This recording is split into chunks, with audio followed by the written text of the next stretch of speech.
Praise the Lord. நம்ம covenants of God பத்தி பார்த்து வரோம். இன்னைக்கு அதோட லாஸ்ட் 2 covenants பத்தி இன்னைக்கு உங்க கூட ஷேர் பண்ண போறேன். 7வது covenant டேவிடிக் covenant. 500 வருஷம் ஜட்ஜஸ் கியாட்டிக்கான அட்மினிஸ்ட்ரேஷனுக்கு அப்புறமா கர்த்தர் தாவீதை ராஜாவாக அப்பாயிண்ட் பண்றாரு. இந்த தாவீது ராஜா தேவனுடைய இருதயத்துக்கு ஏற்றவனாக இருந்தாரு. அது மட்டும் இல்லாம இவர் தேவனை முழு இருதயத்தோடு நேசித்தாரு. 2 சாமுவேல் 7ஆம் அதிகாரம் 12ல இருந்து 16வது வசனத்தை நம்ம பார்க்கும்போது கர்த்தர் தாவீது ராஜாவோட ஒரு கவனன்ட் வைக்கிறாரு, ஒரு உடன்படிக்கையை வைக்கிறாரு. அந்த உடன்படிக்கையில 3 முக்கியமான விஷயங்களை நம்ம பார்க்க முடியும். முதலாவது த்ரோன், அதாவது ஒரு பவர், ஒரு பொசிஷனை வந்து தாவீது ராஜாவுக்கு வந்து ப்ராமிஸ் பண்றாரு. இரண்டாவது வந்து ஹவுஸ், மூன்றாவது விஷயமாக ஒரு கிங்டம், ஒரு forever கிங்டமை வந்து தாவீது ராஜாவுக்கு வந்து ப்ராமிஸ் பண்றாரு, ஒரு ராஜ்யத்தை.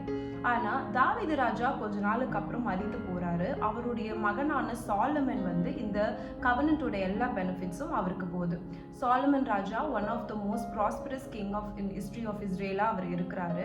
ஆனா சாலமன் ராஜாவும் ஒரு காலகட்டத்துல மரிக்கிறாரு. இந்த கவனன்ட் வந்து forever கிங்டம் கொடுப்பேன் அப்படின்னு வந்து கர்த்தர் இதுல ப்ராமிஸ் பண்ணியிருக்காரு. ஆனா சாலமன் ராஜா ஒரு காலகட்டத்துல மரித்து போறாரு.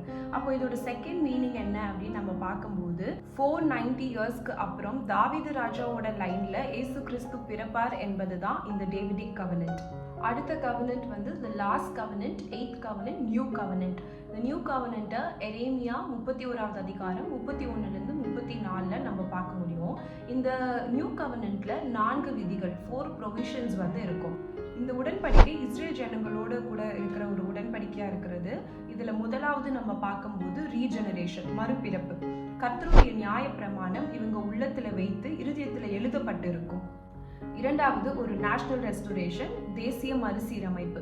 கர்த்தர் இவர்களுக்கு தேவனா இருப்பார் என்பதும் இவங்க தேவனுடைய ஜனமா இருப்பாங்க என்பதும். மூன்றாவது personal ministry of the Holy Spirit. ஒவ்வொருவருக்கும் தனிப்பட்ட விதமாய் தேவ ஆவியானவர் வந்து கற்றுக் கொடுப்பார் என்பது. நான்காவது ஃபுல் ஜஸ்டிஃபிகேஷன். 31-34 நம்ம பார்க்கும்போது கர்த்தர் வந்து அவங்க அக்கிரமங்களை மன்னித்து இனி அவங்க பாவங்களை நினையாதிருப்பேன் என்று சொல்லியிருப்பாரு. கல்வாரி சிலுவையில சிந்தப்பட்ட இயேசு கிறிஸ்துவின் ரத்தம் தான் இஸ்ரேலுக்கு இந்த நியூ கவனன்ட்டை உறுதிப்படுத்தியிருக்கிறது. இதோட நம்ம எல்லா 8 கவனன்ட்ஸும் முடிஞ்சிருச்சு. See you in the next video. Keep praying, stay blessed. Thank you.